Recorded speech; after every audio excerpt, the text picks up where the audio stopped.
It Because they're makes the ones that sense are on because top. they harness the most human focused attention and energy. Right. Like the bad guy does in the movie. Sure. It brings out emotion more, and Yeah. people are easy to control when they're in emotional states. Mm-hmm. So I don't really think that there's anyone. This is a beast system that's falling apart. 60% of the money that exists, 60% of American dollars that exist was printed in the last year and a half. That doesn't stun me. Yeah. No, that doesn't stun me. I didn't know it was say 60%. I mean, all these things are facts, and then people invest emotions and personalities. You know what I'm saying? Oh, When it's like they're both like there's a corporation, you know, that is the United States government, and as long as there is a acquiescence, then they retain power. They will always have a certain amount of ability, but I feel like right now is a time that is like no other in my life. It's only comparable to 9/11, but in terms of severity and stuff, but this is like a precipice. I have like a feeling in my stomach where human beings can be human beings. Really, we have a shot at this. There's definitely going to be a majority, if not half of the people that are here right now that are not going to be here anymore because they're going to choose to do something else. What happens, I don't know. You know, I think there's a spiritual war on one side and then what's happening here, but none of it has to do with celebrities or politicians or anything like that.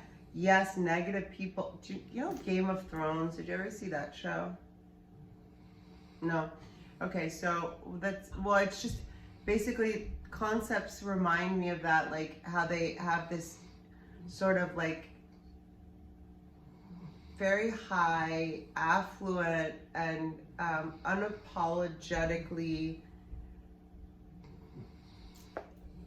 abusive financially with the majority's wealth, right? And they just kind of stave them off until it's like they slowly put these,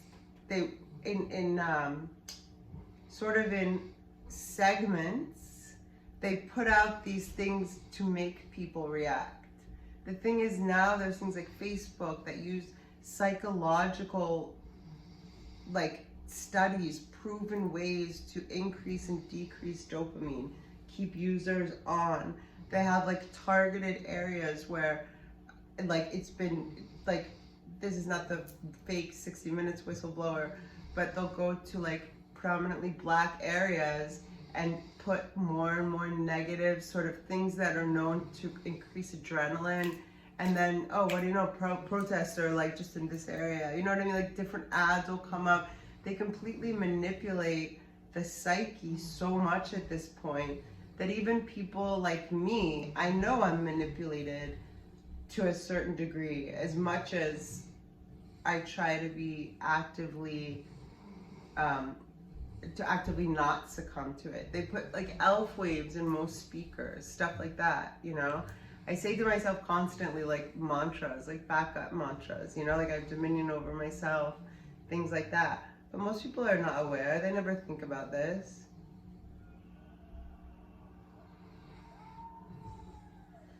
You know, I know that's kind of like a popular term in some circles, but it's certainly true in my case. I realized that more so as well. And weirdly enough, again, I know, I try not to belabor this too much, but like libertarians will get their chops busted for any number of reasons, and sometimes it's deserved. Because a lot of the people out there aren't the best representatives for that philosophy and for the political party, but you know, it is what it is. You know, we're all flawed. But that being said, or most of us are, but that being said, I have found that by and large, the most manipulation and the most negative energy comes from these parties, comes from these quote unquote celebrity politicians and or the news media. and whatnot, and everybody's vying for truth. See, because Fox News is more true than CNN, but CNN tells the truth more so than They're all Fox. owned by George Soros. You know, again, I'm a lazy conspiracy theorist. Like, nothing surprises me. I could believe that, but I could believe the opposite. I just don't. I don't know. I very much, and I think that's what has turned me off toward consuming media and news and just all that stuff that I used to consume. I was definitely, like, back in the day, a news junkie and a political junkie, like, you know, national, domestic, you know, everything in between, international even. And a lot of it just, I'm like, it's taken me down because it's all written with a bias. And it's all written with, Well, not like, only it's all that, black and white. you know, a while ago, I think it was like, you know, I haven't owned a TV in 15, 20 years, but I remember being somewhere and seeing that they were passing a law that they were going to have like news segments that were actually paid commercials, but the viewer wouldn't know that they were paid commercials. They would think they were news segments. And I feel like that's all that there is now. And it's so, like, you know, integrity in journalism, I think, is something that is been dead, right? Because the journalism isn't supposed to be in line with the people in power, right? And it seems like they have the same speaking points every single day. But also they use even more than Facebook, like things that make people's hearts hurt, you know? And operating from a place where your heart is compromised in any way is never going to be optimal for a free human being. I was thinking the other day about, okay, first of all, the Amish, like maybe I need to go like meet an Amish dude and like move in with him, because, you know, in Amish counties, nothing's happening. It's been the same. It's the same as it was in 2019, unless the government's messing with them, which I hope they're not. But God forbid. You're in Pennsylvania, you should go check in on them. See if there's any single ones. I'm kidding. No, I'm in South Jersey. I thought you said yes to Philly. I knew it was Jersey or Yeah, I'm close to Philly. Yeah, about 25 minutes out. Yeah. Okay, well, you're still close enough to check in on some Amish. So I was thinking, if like in Amish communities or just anybody that doesn't watch the news, like, this is not happening. You know what I mean? Like, the degree, I mean, perception is always an interesting thing to me, and I'm like working on healing my brain with stuff like that. So, for example, today, and I feel I'm a little still worked up, I went to a supermarket for the first time in 3 months, like a public supermarket. I'm very lucky. I have a neighbor that goes to the market for me. I mean, I give him money and stuff, but my food card. But so I went today, and like I get anxiety. Like, I got home and like I gave the dog treats and they wanted more, and I was like, I don't have anything more for you. I felt like I was what's the word? I felt like I was drained. I was like, it was a joke, but I like it. Like, just, I mean, I think you understand a little bit. You call yourself an empath. My friend Sloan told me I was an empath, and the way that she defined an empath is that a true empathic human person, soul, comes to this planet to take on other people's shit, their drama, their trauma, their bad behavior, their spiritual grossness, and literally transmute it through their bodies, whether it be through, however that, like for me, I think I probably do it through yoga, through meditation, through some of the experiences that I've been through, and transmute the energy into positive. And like, it's not a fun or easy life. She's like, a lot of people feel things and they're sensitive. She's like, I just see so many people on the internet now. I'm an empath, I'm an empath, I'm an empath. A true empath is not for the weak of heart. You know what I mean? It's like you literally, your soul contract is to take on the crap of other people, and a lot of shitty people are drawn to you because you are very kind and sweet. Excuse me. It's cannabis, not COVID. You are very kind and sweet, and you can feel when people need help, and you always are like gonna want your soul. This is any empathic soul. It's gonna want to be of service or to help, but it's literally, you know, a life of having mostly people that have to work out their samskaras, like their impressions, like their shitty karma on you.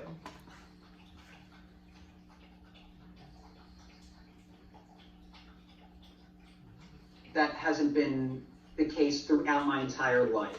I've been through periods with people like that around for sure. But by and large, if you can add a caveat to that, I would say like an empath that is conscious and aware of how vital the law of attraction is, in that, sure, empaths definitely have the tendency to attract opposites and or people that are looking to be healed through them potentially. But at the same time, you also get back what you put out.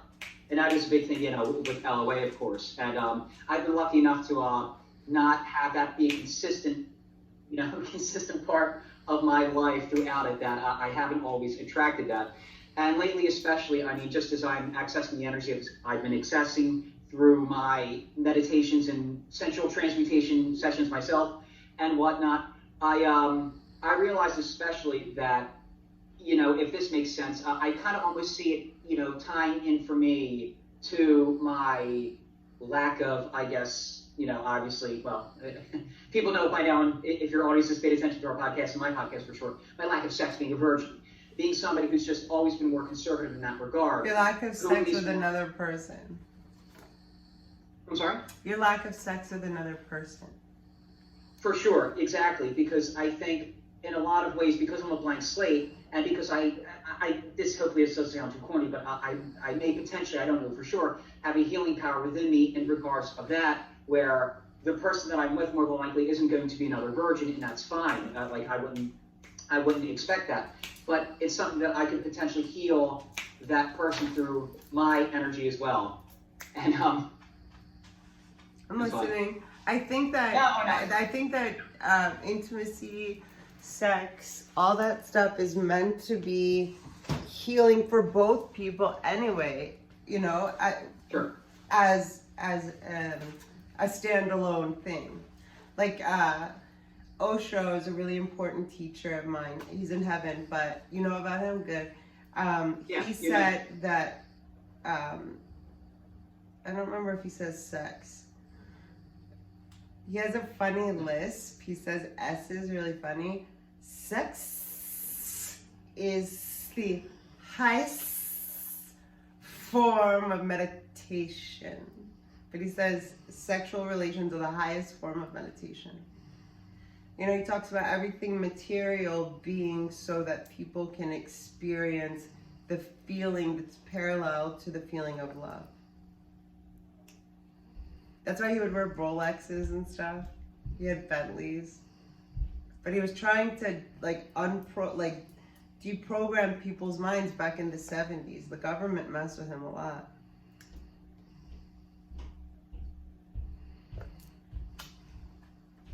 You know, stay, you know, within my wheelhouse of creativity, of positivity, trying to share through my art, my media, and myself with people around me, friends, family, coworkers, obviously my twin flame and soulmate, whom I cannot wait to meet in person, of course, and, you know, and just keep it there and just call it a life. It doesn't have Why to don't be we overly start our complicated. own political party as part of this thing? well, No. I don't know about party. I don't know if I want to start a political party. How about we start our own peaceful movement? Right. Along with our podcast. Well, that's what I'm saying. It will be like undercurrent. Like it will be like a vehicle to bring people together. Here's what I am against. Anything to do with kids. Anything to do with animals. Anything that is not consensual, especially between two people that are under 18. Other than that, I'm really like, you know what I'm saying? Right. And Like, the don't cross environment. lines. Crimes against humanity. But the Yeah, thing is, I think most reasonable human beings could be on board with that. And if we could get all of us together on board with those simple things, don't fuck with kids, don't fuck with animals, don't fuck with each other. And like, if you want to do something that's maybe not something that, you know, everyone would want to do, as long as it's consensual adults, go do it behind closed doors. My business. I can't get in your closet. I can't get in your bedroom. I can't get in your car. I can't get in your head, your mind, your soul, your computer, your phone. That's all It's not my yours. business. Yeah, that's yours. all Exactly. yours, and we all agree on that as well. That's the fourth thing. So Right. those are 4 pretty easy things. Yeah, oh yeah, that 10 out of 10. I can only pray. 10 out of 10 people would agree for obvious reasons. That's what I'm And saying. yeah. And if I, you know what, anybody that doesn't agree with don't hurt children, don't hurt animals, fuckery has to be mutual and over 18 years old and mutually consensual. And what was the last one you just said? And privacy. You know, everything that is, you know, I mean, like, we're being listened to. Zoom is owned by China, and they've like lost 4 times now in the Supreme Court in privacy. They basically won't not give people privacy. So it's so funny to me, all these political meetings are happening on Zoom. You know, it's like they've been in Supreme Court as of 6 months ago. I should check again. The last time, so basically Supreme Court is just saying don't keep the data of American calls like you and me are having right now. And China keeps saying no, and they keep winning. 4 times now. Same thing with TikTok. Every time I see people on TikTok, it's the same. Zoom and TikTok are both Chinese companies that won't agree to not keep the data. And they're doing AI, la la la. I'm sorry? Yeah. No. It just, I just look at it as, again, I am a high energy person. You know, I guess you could describe me certainly as somewhat hyper, I guess for a guy my age. You know, generally it's not associated with guys, let alone adults, but it is what it is. It's how I'm wired. And as much energy as I have, it is finite.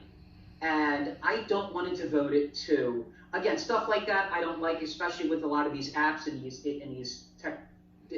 various tech pieces and whatnot. It is what it is. If that's where it's going, I don't want to like surrender, but I just don't want to necessarily. I don't know. It's tough. Did you get the vagina on your arm? I'm sorry? Did you get the vagina on your arm? The vagina on my arm? Yeah, the vagina in your arm. Oh no, that was what, all those shots? Yeah. Oh no, I don't think you would either. My 4 older siblings have it. I think all those that round thing on their arms. And I think my parents the vagina had it. No, I had COVID. I have antibodies or whatever. I had it like 2 years ago. I'm saying, did you get the vagina? Also No. called something you can't say on YouTube. Did you get the vagina in your arm? Oh, like, oof. Oh, there you go. And Maddie's tired. Maddie's a little tired. Yeah.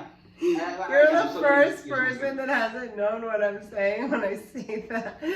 Because you're like, but also I think subconsciously, maybe, you tell me, I could be a little stoned. Subconsciously, I think because you haven't had sex with a woman, you're like, vagina on my arm.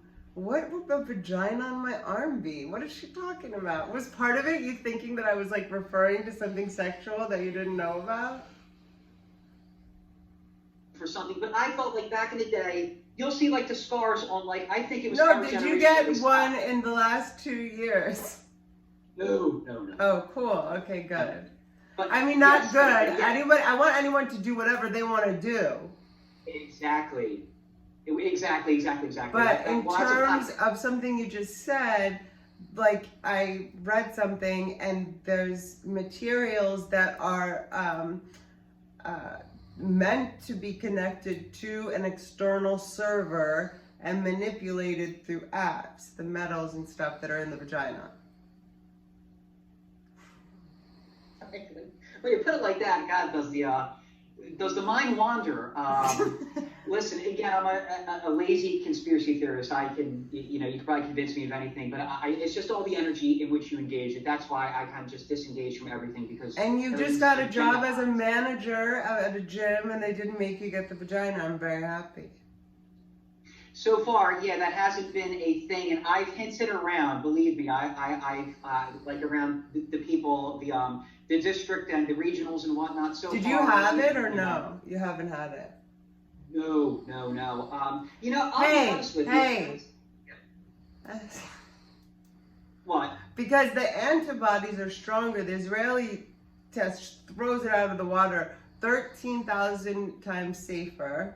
And then the official number 7 times safer than having the vagina.